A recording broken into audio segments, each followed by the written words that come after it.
Assalamualaikum warahmatullahi wabarakatuh. Perkenalkan, saya Nitika Florasi Tabungan dengan MPM 0204 2411144 dari kelas 3C Manajemen. Kali ini kita akan bahas topik yang sering muncul dalam dunia bisnis dan pemerintahan, yaitu penganggaran. Walaupun sama-sama soal uang, cara UMK, perusahaan, bahkan pemerintah menyusun anggaran itu beda-beda banget loh. Sekarang mari kita bahas lebih dalam lagi apa saja perbedaannya. Namun sebelum itu kita harus tahu dulu apa sih penganggaran itu. Jadi penganggaran itu sebenarnya sederhana, yaitu rencana penggunaan uang dalam periode tertentu.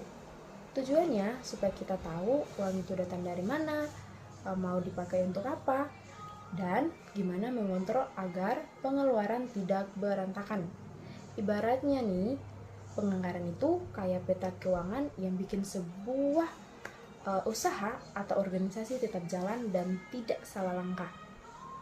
Nah, karena kita udah tahu apa itu penganggaran, sekarang kita akan masuk ke bagian intinya, yaitu perbedaan penganggaran pada UMK, perusahaan, dan organisasi pemerintah.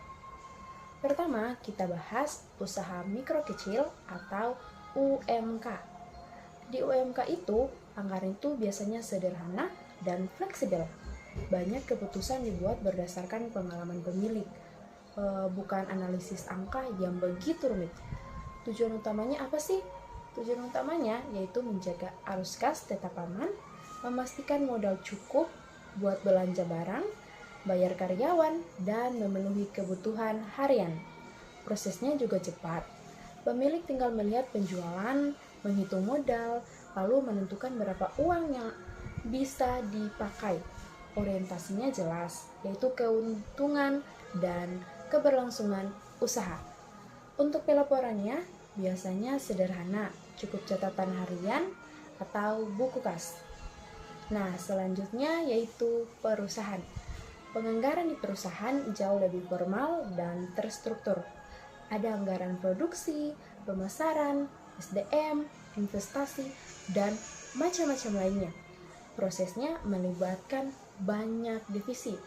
Mereka mengajukan kebutuhan, dibahas manajemen, direvisi, lalu disetujui. Tujuan utamanya adalah memaksimalkan laba dan meningkatkan efisiensi biaya. Hasil anggarannya dipakai untuk mengukur kinerja setiap tim. Pelaporannya jelas dan harus mengikuti standar akuntansi, bahkan diaudit supaya benar-benar transparan dan untuk pemegang saham. Nah, dan yang terakhir yaitu pemerintah. Kalau yang ini anggarannya super ketat. Ada aturan undang-undang, mekanisme resmi, dan proses yang panjang. Mulai dari perencanaan, pembahasan dengan DPR atau DPRD, pengesahan, sampai pelaporan lewat APBN atau APBD. Tujuannya anggaran bukan cari untung, tapi layanan publik, yaitu kesehatan, pendidikan, infrastruktur, dan kesejahteraan masyarakat. Akuntabilitasnya paling tinggi karena setiap rupiah itu uang rakyat. Jadi harus transparan dan bisa dipertanggungjawabkan dan diawasi oleh BPK, legislatif, dan juga masyarakat. Kesimpulannya, UMK itu sederhana dan fleksibel. Sedangkan perusahaan itu lebih formal dan fokus pada profit. Dan pemerintah sangat ketat dan fokus pada pelayanan publik. Jadi, seperti yang sudah kita bahas, penganggaran ternyata punya wajah yang berbeda di setiap jenis organisasi. Namun, pada akhirnya semuanya bertujuan agar kegiatan berjalan lancar dan terencana. Terima kasih banyak sudah mendengarkan. Semoga materinya bisa dipahami dan bisa menambah wawasan. Assalamualaikum warahmatullahi wabarakatuh.